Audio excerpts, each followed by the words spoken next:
So good afternoon student. हम लोग capacitance से स्टार्ट किए हुए थे, है ना। तो हम लोग उसमें ये बात देख लिए हुए थे कि कैपेसिटेंस कितना होता है, Q equals to C into V, है ना। तो C equals to Q by वी। यहाँ इस रिलेशन तक हम लोग देख लिए हुए थे, है ना। तो उससे आगे हम लोग अब देखेंगे कैपेसिटेंस ऑफ मेटेलिक स्फीयर, है ना। मेटेलिक स्फीयर के कारण कैपेसिटेंस कितना होगा, है ना। तो देखो यहाँ पे मैं क्या करता हूँ, इस तरीके से एक मेटेलिक स्फीयर बनाता हूँ, है ना, जिसका रेडियस कितना है R, है ना। R रेडियस का एक मेटेलिक स्फीयर, और इस पे चार्ज हम लोग कितना सप्लाई कर रहे हैं, Q, है ना। Q चार्ज सप्लाई कर रहे हैं, ठीक है। इलेक्ट्रिक फील्ड का डायरेक्शन, है ना, इस तरीके से देखो, इलेक्ट्रिक फील्ड कुछ इस तरीके से होगा, है ना, इस तरीके से इलेक्ट्रिक फील्ड इस तरीके से रेडियली आउटवर्ड, है ना, ठीक है। इलेक्ट्रिक फील्ड इस तरीके से रेडियली आउटवर्ड,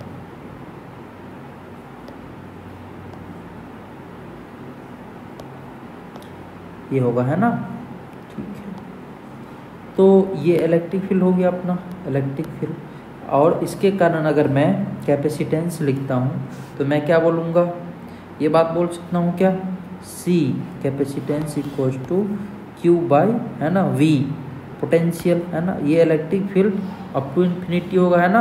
तो पोटेंशियल अगर मैं इसके लिए बात करूँगा तो पोटेंशियल आप मुझे बता सकते हो, है ना। सॉलिड स्फीयर के लिए पोटेंशियल, है ना, कितना होता है, आप यहाँ से इजीली ये बात बोल सकते हो, कितना, Q upon potential equals to Q by R, है ना। ये बात आप बोल सकते हो। तो Q से Q क्या होगा, यहाँ पे कैंसिल आउट हो जाएगा, है ना। तो अगर मैं यहाँ पे लिखता हूँ कैपेसिटेंस, है ना, तो कैपेसिटेंस इक्वल्स टू क्या हो जाएगा, capacitance equals to R by K, है ना। तो यहाँ पे हमारा मेटेलिक स्फीयर के केस में कैपेसिटेंस क्या हो गया, R बाई K। चाहो तो आप इसको ऐसे भी लिख सकते हो, कैसे, C इक्वल्स टू K, है ना। K इक्वल्स टू कितना होता है, K equals to 1/4 pi epsilon naught, है ना। आप इसको पुट करो यहाँ पे, कितना हो जाएगा, यहाँ पे 4 पाई एप्सिलॉन नॉट R, है ना। तो ये भी आप कैपेसिटेंस लिख सकते हो, है ना। तो अगर कोई आपसे पूछता है मेटेलिक स्फीयर के केस में कैपेसिटेंस कितना, तो आप क्या बोलोगे, 4 पाई एप्सिलॉन नॉट R, है ना, जहाँ की R क्या है, रेडियस ऑफ मेटेलिक स्फीयर, ठीक है। और ये किस मीडियम में आया, ये एयर में, है ना, इन एयर, आप यहाँ पे लिखो इन एयर, है ना। अगर मीडियम हम लोग चेंज करते हैं, है ना, तो क्या होगा, कैपेसिटेंस का वैल्यू चेंज कर जाएगा। जैसे कि अगर आप देखो यहाँ पे अगर मैं लिखता हूँ कैपेसिटेंस इक्वल्स टू 4 पाई, अच्छा, मीडियम जब चेंज होता है तो एप्सिलॉन नॉट इक्वल्स टू क्या होता है, epsilon naught is to epsilon R, है ना। कितना होता है, epsilon naught into epsilon R, है ना, इंटू R। एप्सिलॉन R क्या होता है, कोफिशिएंट ऑफ, अगर हम लोग एप्सिलॉन R को बात करेंगे, एप्सिलॉन R, तो क्या होता है, कोफिशिएंट ऑफ परमिटिविटी, है ना, रिलेटिव कोफिशिएंट ऑफ परमिटिविटी, है ना। तो ये होता है, देखो, ठीक है, ये बात हो गया। ये क्या है, in other medium, in any other medium, other medium, ठीक है। अब देखो आगे मैं बात करता हूँ यहाँ पे, है ना। हम लोग पहले भी बात कर चुके हुए थे कि कैपेसिटेंस किन किन चीज़ों पे डिपेंड करता है। तो एक हम लोग बोले हुए थे कि शेप, है ना, शेप, और दूसरा हम लोग क्या बात किए हुए थे, हम लोग ये बात किए हुए थे कि वो ज्योमेट्रिकल प्रॉपर्टी, है ना, और शेप साइज हो ही गया ज्योमेट्रिकल प्रॉपर्टी, और दूसरा क्या, दूसरा मतलब मीडियम, है ना, दूसरा क्या, मीडियम। तो यहाँ पे भी अगर हम लोग देखते हैं तो देखो, अगर मैं यहाँ पे ये लिखता हूँ C equals to R by K, है ना, ये कितना, 4 पाई एप्सिलॉन, है ना, एप्सिलॉन नॉट इंटू आर, ये बात अगर लिखता हूँ तो यहाँ पे देखो आप क्यू है कहीं पे क्या चार्ज पे डिपेंड कर रहा है क्या, नहीं ना, तो यहाँ पे चार्ज पे नहीं ये डिपेंड करता है। लेकिन आर क्या है, रेडियस ऑफ, है ना, मेटेलिक स्फीयर, है ना, तो इसका मतलब ये शेप साइज एंड ज्योमेट्री पे डिपेंड कर रहा है, शेप साइज एंड ज्योमेट्री, है ना, ज्योमेट्री पे ये डिपेंड करा। और ये जो है अपना 4 पाई एप्सिलॉन नॉट है ना, ये क्या है हमारा epsilon not medium in which sphere is placed, है ना, medium in which sphere is placed. कोई दिक्कत, ठीक है। अब देखो अगर मैं यहाँ पे ऐसा बात करूँ कि आपसे पूछूं कि बताओ एयर में कैपेसिटेंस कितना होगा मेटेलिक स्फीयर का और वाटर में कितना होगा, है ना, तो आप यहाँ से इजीली क्या कह सकते हो, अगर मैं ये बात पूछूं आपसे कि पहले तो आप बताओ मुझे, है ना, दोनों क्या है ये, ठीक है, और एक सेम इसी का लिया, इसको मैं वाटर में डाल दिया, दोनों का रेडियस क्या है, सेम है, दोनों का रेडियस सेम है ना। ये क्या है एयर में और ये वाटर में, है ना, तो आप यहाँ से क्या बोलोगे, एयर में जो कैपेसिटेंस होता है वो कितना 4 pi epsilon naught into R, है ना। लेकिन यही बात अगर आप वाटर में लिखोगे कैपेसिटेंस, है ना, कैपेसिटेंस इन वाटर, इसको C1 नाम देता हूँ, इसको 2, है ना, तो क्या बोलोगे 4 pi epsilon naught, 4 pi epsilon naught into epsilon R, है ना, एप्सिलॉन आर कितना होता है वाटर में, एप्सिलॉन आर इक्वल्स टू 81, है ना, तो आप क्या लिखोगे 81 इंटू आर, ये बात बोलोगे, तो ये क्या होगा 81 टाइम्स ऑफ, है ना, C1, जो कैपेसिटेंस इन वाटर जो आएगा वो क्या होगा 81 टाइम्स क्या होगा ग्रेटर होगा किससे, C1 से, है ना, C1 से कैपेसिटी कितना टाइम्स इंक्रीज कर जाएगा 81 टाइम्स, मतलब यहाँ पे ये बात भी मैं बोल सकता हूँ 81 टाइम्स यहाँ पे क्या होगा फोर्स, है ना। इसको वाटर में, अगर वाटर में कोई भी आप कैपेसिटर को वहाँ पे कोई भी मेटेलिक स्फीयर को डाल दो और चार्ज इंक्रीज करते जाओ करते जाओ करते जाओ, तो उसको चार्ज मॉलिक्यूल्स को ब्रेक डाउन करने के लिए 81 टाइम्स फोर्स ज़्यादा लगेगा, है ना, इन कंपेयर टू एयर, ये बात भी आप बोल सकते हो। तो यहाँ से मुझे ये रिलेशन फाइंड आउट होता है ना, तो आप यहाँ से इजीली ये बात बोल सकते हो कि कैपेसिटी ऑफ वाटर, है ना, कैपेसिटी ऑफ वाटर क्या होगा ग्रेटर होगा एयर के कंपैरिजन में, है ना, ठीक है, ये बात बोल सकते हो। तो मैं अब देखता हूँ कैपेसिटेंस ऑफ अर्थ, है ना, अर्थ का हम लोग कैपेसिटेंस कैलकुलेट करते हैं। देखो फाइंड कैपेसिटेंस ऑफ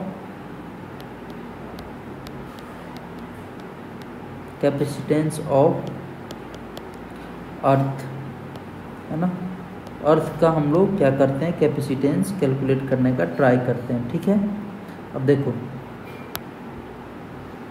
अगर मैं यहाँ पे बात करूँ तो ये देखो आप स्फेरिकल, है ना, जिसका रेडियस क्या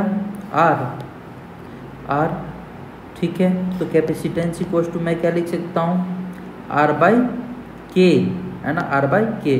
अच्छा, तो जब आप यहाँ पे लिखोगे तो R कितना हो जाएगा, रेडियस ऑफ अर्थ कितना होता है तो 6400, है ना, किलोमीटर को आप मीटर में कन्वर्ट करो तो ऑलरेडी 30 आ जाएगा, है ना, और ये मीटर में आ जाएगा। अपॉन K का वैल्यू कितना होता है 9 × 10⁹ मीटर पर सेकेंड, है ना, सॉरी 9 × 10⁹, है ना, और इसका जो यूनिट होता है K का पुट कर दो, ठीक है।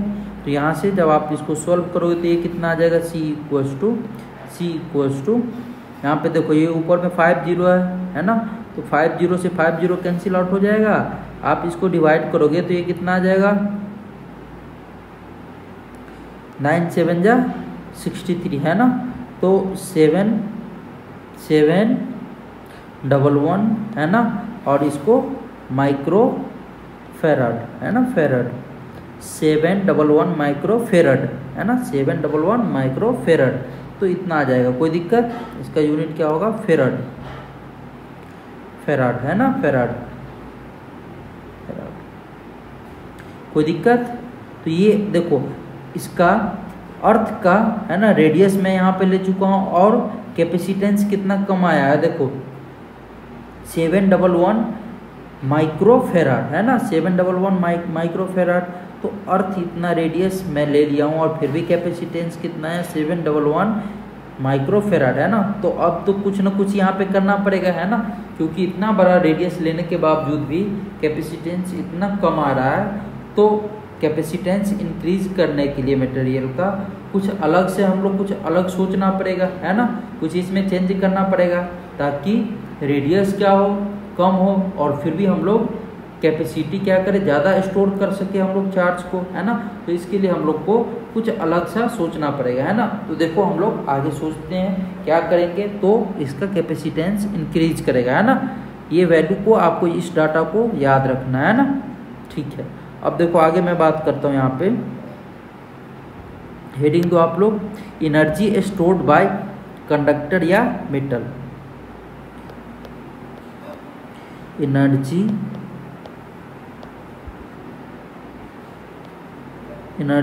स्टोर्ड बाय कंडक्टर या मेटल, है ना। अच्छा ये कैसा एनर्जी स्टोर करेगा? सेल्फ एनर्जी, है ना, कैसा? Self energy, self energy. देखो ये एक कंडक्टर है ना, ये एक कंडक्टर है और इस पे चार्ज कितना? स्मॉल क्यूब, है ना, चार्ज कितना? स्मॉल क्यूब, ठीक है, स्मॉल क्यूब। अब देखो आपको पता होगा कि जब भी हम लोग कंडक्टर के लिए एनर्जी लिखते हैं तो एनर्जी कितना होता है? एनर्जी का फॉर्मूला आप पढ़े हुए कितना? Half epsilon naught into E square into delta we, है ना, का इंटीग्रेशन, है ना। ये होता है एनर्जी पर यूनिट वॉल्यूम, है ना। हम लोग लिखते हैं क्या? Half epsilon not E square, तो वॉल्यूम इधर आ गया तो कितना हो गया? Half epsilon not E square into delta we. कोई दिक्कत नहीं ना, ठीक है। अब देखो अगर मैं इस पे चार्ज सप्लाई करूँ, है ना, चार्ज इसका क्या होगा? इंक्रीज करते करते क्यू होगा, है ना, क्यू हो जाएगा। तो इसका कैपेसिटेंस, है ना। तो अगर मैं यहाँ पे ये देखो इलेक्ट्रिक फील्ड कुछ इस तरीके से होगा कि यहाँ पे इलेक्ट्रिक फील्ड का डायरेक्शन, है ना, कुछ इस तरीके से।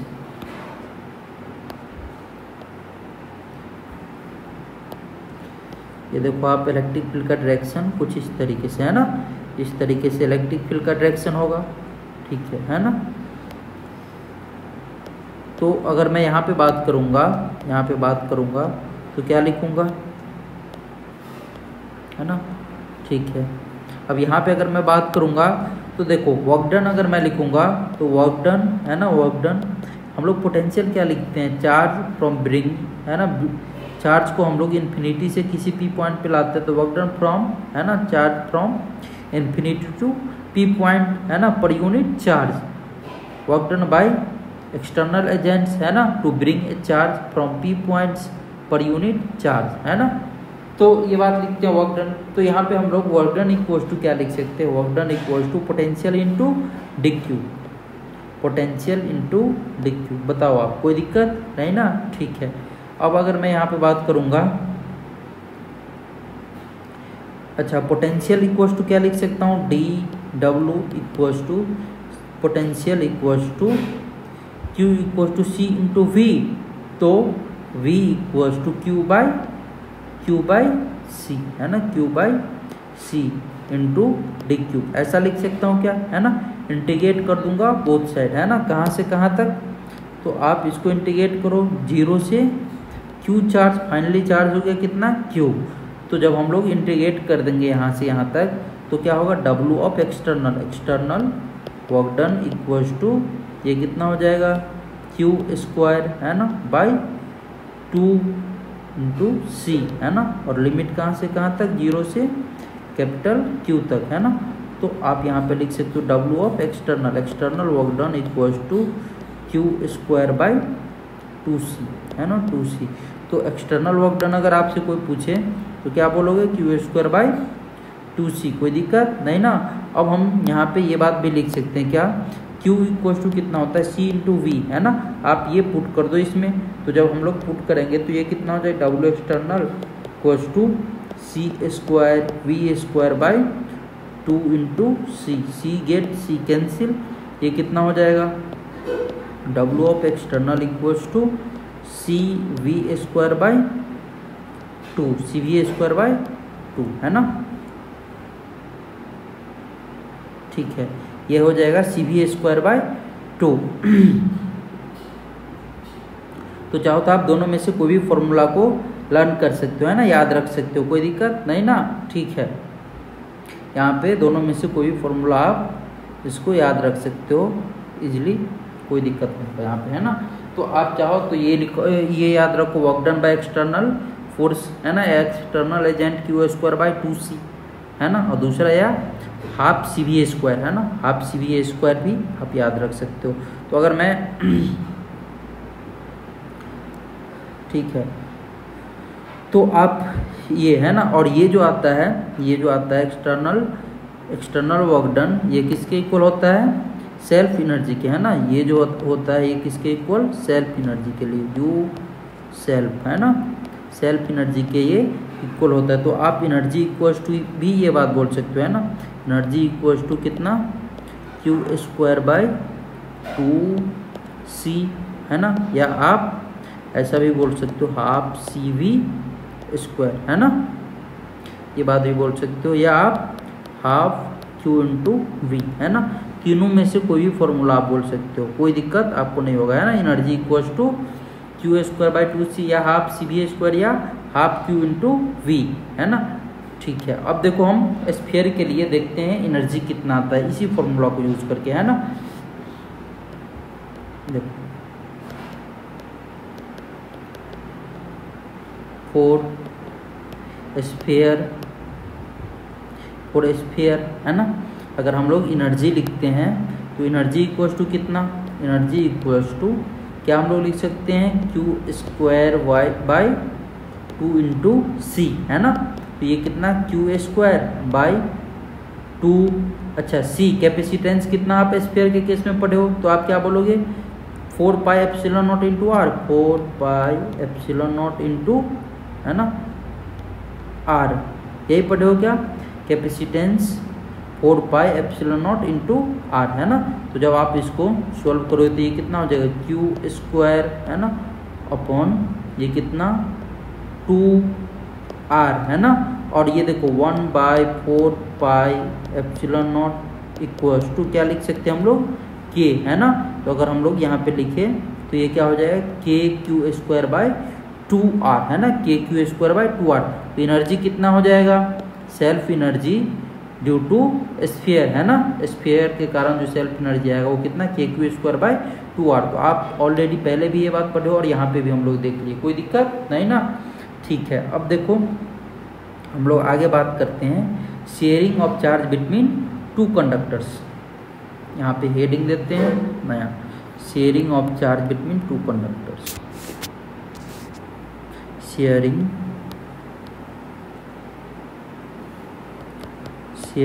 Of charge between 2 conductors.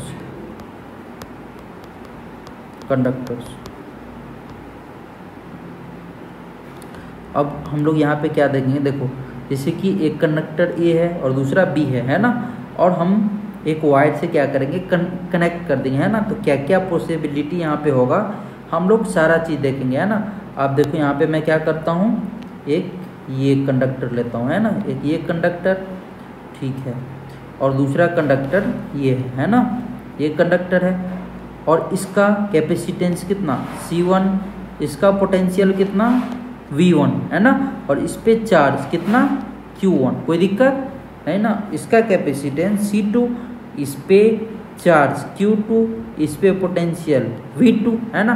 अब मैंने क्या किया यहाँ पे, ये देखो इस तरीके से एक वाइड से, है ना, यहाँ पे एक रेजिस्टेंस है ना, एक मिनट,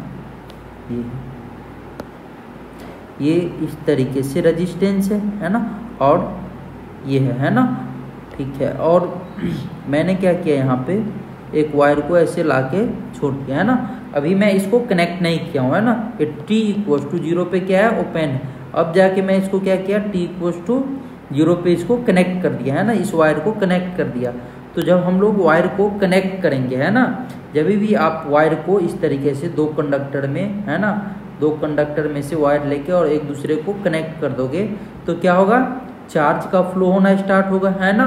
कब तक चार्ज फ्लो होगा, है ना, तो जब तक पोटेंशियल दोनों का क्या हो जाए, इक्वल ना हो जाए, है ना, तब तक चार्ज का क्या होगा, फ्लो होगा। किधर से किधर फ्लो करेगा चार्ज, हायर पोटेंशियल से लोअर पोटेंशियल, है ना, ठीक है। तो इतना बात तो आपको पता चल गया है कि दोनों का पोटेंशियल फाइनली कितना होने वाला है, सेम होने वाला है ना।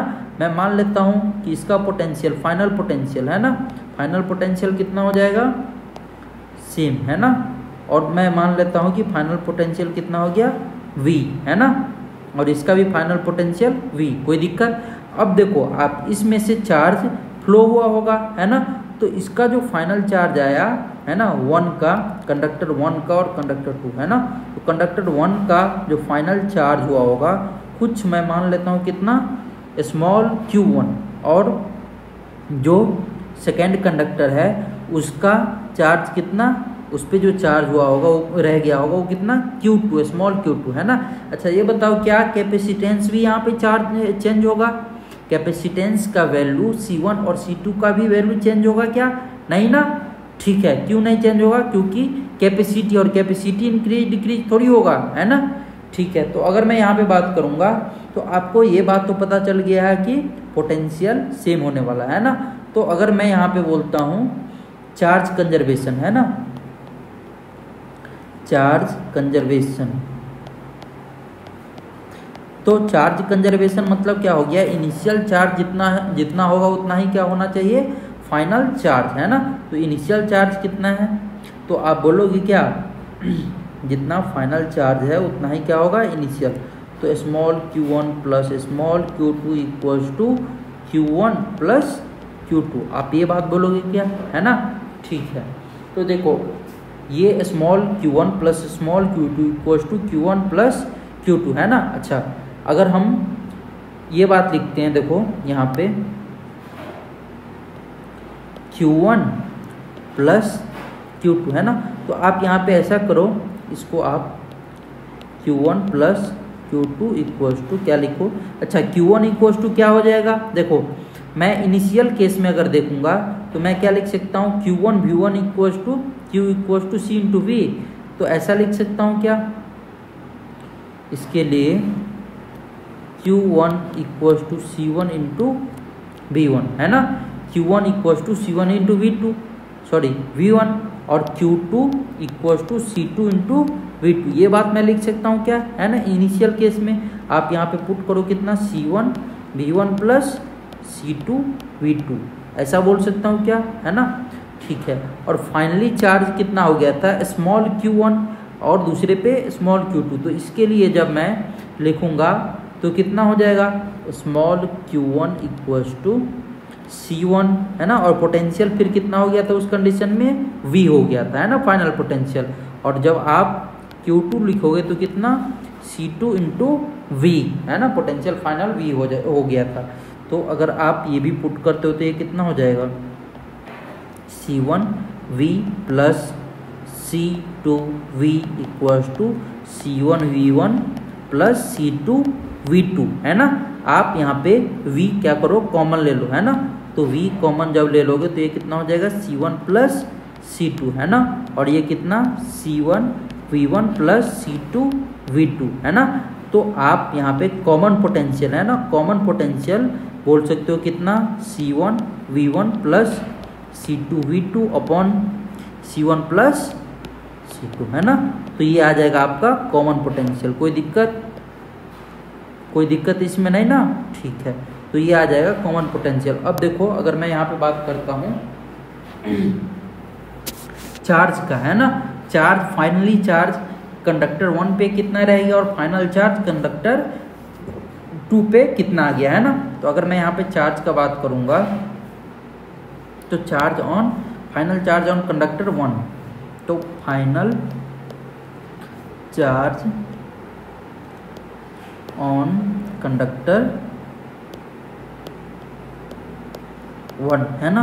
तो कंडक्टर 1 पे अगर मैं फाइनल चार्ज देखूंगा तो मैं क्या बोलूँगा, Q1 equals to C1 into common potential, है ना, ये बात बोलूँगा, C1 इंटू कॉमन पोटेंशियल। तो आप इसको ऐसे बोल सकते हो Q1 इक्वल्स टू, है ना, C1 कॉमन पोटेंशियल कितना आ गया यहाँ पे, C1 V1 plus C2 V2 upon C1 plus C2, है ना। तो इसको आप ऐसे भी सॉल्व करके लिख सकते हो, कितना, Q1 equals to C1 upon C1 plus C2 into Q1 plus Q2। बोलो कोई दिक्कत नहीं ना, टोटल चार्ज जो भी रहेगा अपना, है ना, और ये C1 C2 इस तरीके से हम लोग, है ना, कंडक्टर 1 पे जो भी चार्ज है वो बता सकते हैं, ठीक है। अब मैं कंडक्टर 2 का अगर बात करूँगा तो क्या बोलूँगा आप, Q2 equals to C2 into V common potential, है ना। तो आप ये भी लिख सकते हो C2 इंटू कितना, C1 V1 plus C2 V2 upon C1 plus C2, है ना। तो आप इसको इस तरीके से भी लिख सकते हो, क्या, Q2 इक्वल्स टू C2, है ना, upon C1 plus C2 into Q1 plus Q2 total charge, है ना। तो कुछ इस तरीके से आप, है ना, इसको लिख सकते हो, कोई दिक्कत नहीं ना। तो इस तरीके से हम लोग charge on a conductor, final charge on a conductor 1 ये है, और final charge on a conductor 2, final charge on conductor 2 ये आ जाएगा, है ना, ठीक है। तो आई होप आपको ये बात समझ में आ गया होगा कि कितना कितना चार्ज आएगा, ठीक है। अब हम लोग आगे देखते हैं यहाँ पे, देखो आगे हम लोग यहाँ पे बात करेंगे,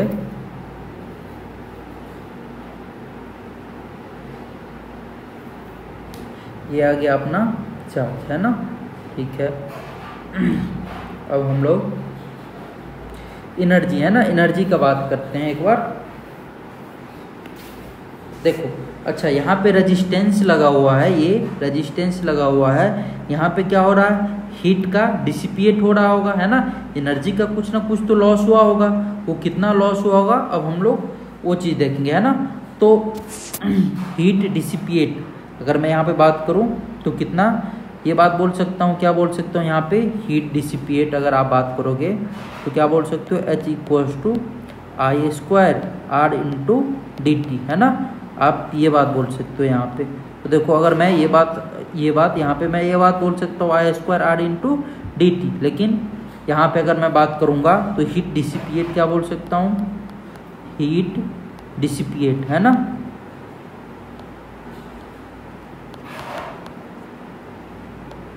हीट डिसिपिएट मतलब जो इनिशियल एनर्जी था वो, है ना, और जो फाइनल एनर्जी है वो, है ना। अगर मैं इनिशियल में से फाइनल को माइनस कर दूं तो जो एनर्जी का लॉस हुआ होगा वही हीट के रूप में कन्वर्ट हुआ होगा, है ना, ऐसा मैं बोल सकता हूँ, बिल्कुल बोल सकता हूँ। तो अगर मैं हीट डिसिपिएट यहाँ पे लिखता हूँ तो क्या बोलूँगा, initial energy self energy minus final energy, है ना, initial energy minus final energy. Initial energy कितना, तो हाफ C, है ना, C1 इंटू V1 का स्क्वायर, ठीक है, हाफ C1 इंटू V1 का square plus half C2 into V2 का स्क्वायर, ये इनिशियल एनर्जी था अपना, है ना। और फाइनली कितना हो गया, हाफ C1 इंटू V का स्क्वायर, है ना, V कॉमन का स्क्वायर, उसके बाद फिर प्लस हाफ C2V कॉमन का स्क्वायर, ये आ जाएगा, है ना। तो जब आप इसको सॉल्व करोगे तो कितना आ जाएगा, इसको सॉल्व करो तो इसको हम लोग जब सॉल्व करेंगे तो कुछ इस तरीके से आ जाएगा। कैसा, ये आ जाएगा हाफ, है ना, हाफ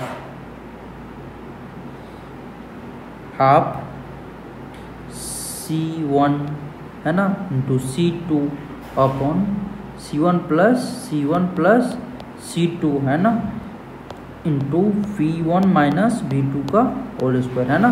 जब आप इसको हीट डिसिपिएट कैलकुलेट करोगे तो कितना, C1 C2 upon C1 plus C2, है ना, इंटू V1 माइनस V2 का स्क्वायर आ जाएगा हीट एनर्जी डिसिपिएट।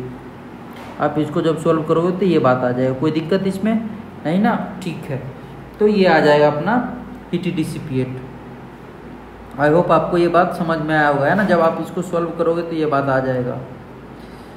हम लोग यहाँ पे कॉमन वेलोसिटी यूज किए हैं, सॉरी कॉमन पोटेंशियल, है ना, कितना, तो V कॉमन इक्वल टू कितना, C1 V1 plus C2 V2 upon C1 plus C2, इसको यूज किए हैं और फिर वहाँ से हीट डिसिपिएट का फॉर्मूला वो ड्राइव कर लिए, कोई दिक्कत नहीं ना, ठीक है। अब देखो आगे मैं बात करूँगा, है ना। एक क्वेश्चन लेते हैं हम लोग, क्वेश्चन को देखते हैं ना, जितना भी कंसेप्ट पढ़े हैं अभी इससे रिलेटेड एक क्वेश्चन लेते हैं। क्वेश्चन क्या है, एक ये है कंडक्टर, है ना, दूसरा कंडक्टर ये है, ठीक है। ये कितना है 80 माइक्रो कूलम, है ना, और ये कितना है 40 माइक्रो कूलम, ठीक है। पोटेंशियल कितना, V1 इक्वल्स टू 10 वोल्ट और V2 इक्वल्स टू 20 वोल्ट, है ना। यहाँ पे मैंने क्या किया, एक वायर से इसको मैंने कनेक्ट कर दिया, है ना, एक वायर से इसको मैंने कनेक्ट कर दिया, ठीक है। अब इसका कैपेसिटेंस कितना, कैपेसिटेंस इसका है 6 माइक्रो फेराड, है ना, फेराड, और ये C2 कितना है 3 माइक्रो फेराड, ठीक है, ठीक है। तो है ना, होल्डा क्वेश्चन क्या, find final common potential, final common potential of metal,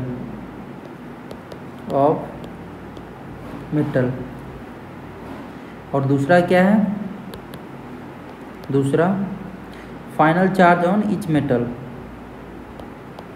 final charge on each metal, है ना, ठीक है। तो देखो अगर मैं यहाँ पे बात करूँगा पहले कॉमन पोटेंशियल का, मैं क्या बोलूँगा, दोनों का पोटेंशियल क्या हो जाएगा, सेम, है ना। तो हम लोग जानते हैं क्या, V कॉमन, है ना, common potential equals to C1 V1 plus C2 V2 upon C1 plus C2, है ना, C1 प्लस C2 पुट कर दो आप।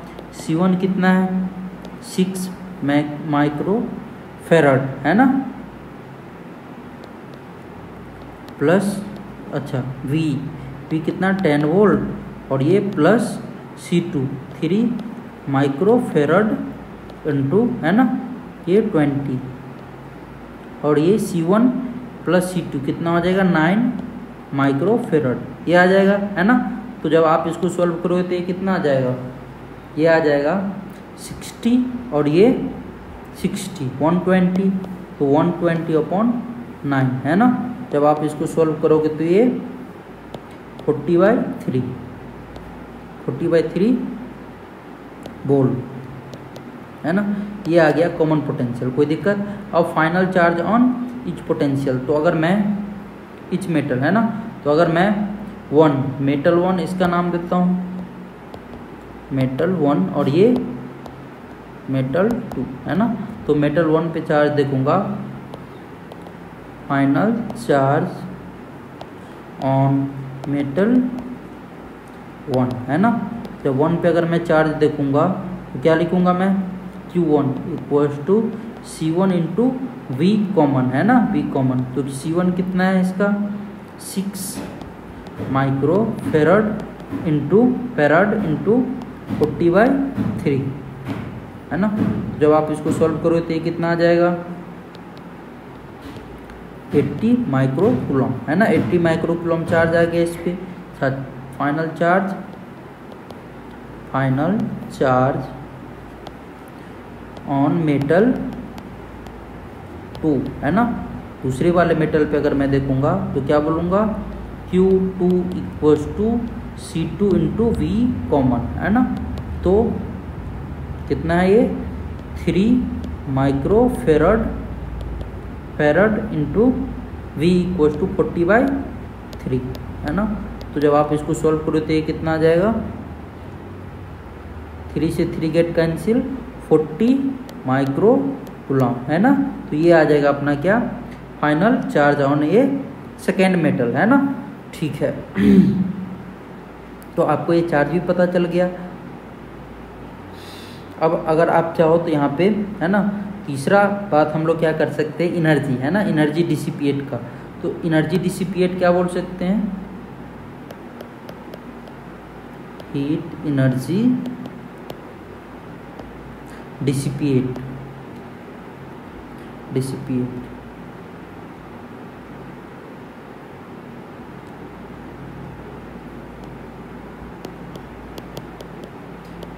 है ना। हीट एनर्जी डिसिपिएट कितना होगा तो आप सीधा बोलोगे क्या फॉर्मूला बोलोगे H इक्वल्स टू कितना फॉर्मूला है हाफ C1 C2 अपन C1 + C2 × V1 - V2 का whole square. Half C1 C2 अपन C1 + C2 × V1 - V2 का होल स्क्वायर। ये बात बोलोगे आप है ना। डायरेक्ट फॉर्मूला अप्लाई करोगे। वैसे भी आप कैलकुलेट कर सकते हो, ऐसे भी कैलकुलेट कर सकते हो है ना, आपकी मर्जी।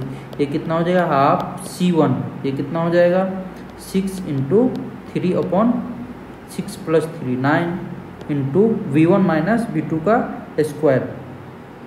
ये कितना 20 - 10 है ना। 20 - 10 का स्क्वायर ये कितना आ जाएगा V1 कितना है 10 - 20 जब आप इसको सॉल्व करोगे तो ये कितना होगा 2 गेट कैंसिल 10 का स्क्वायर 100 माइक्रो जूल है ना। ये आ जाएगा क्या हीट डिसिपिएट। कोई दिक्कत नहीं ना। तो इस तरीके से हम लोग है ना हीट डिसिपिएट कैलकुलेट कर सकते हैं। आई होप आपको समझ में आया होगा। इसमें हम लोग बेसिकली 3 बात आज किए हैं। एक तो कॉमन पोटेंशियल है ना जब दो कंडक्टर को कनेक्ट करते हैं। तो दूसरा हम लोग क्या बात किए कि दोनों पे फाइनली चार्ज कितना रह जाएगा।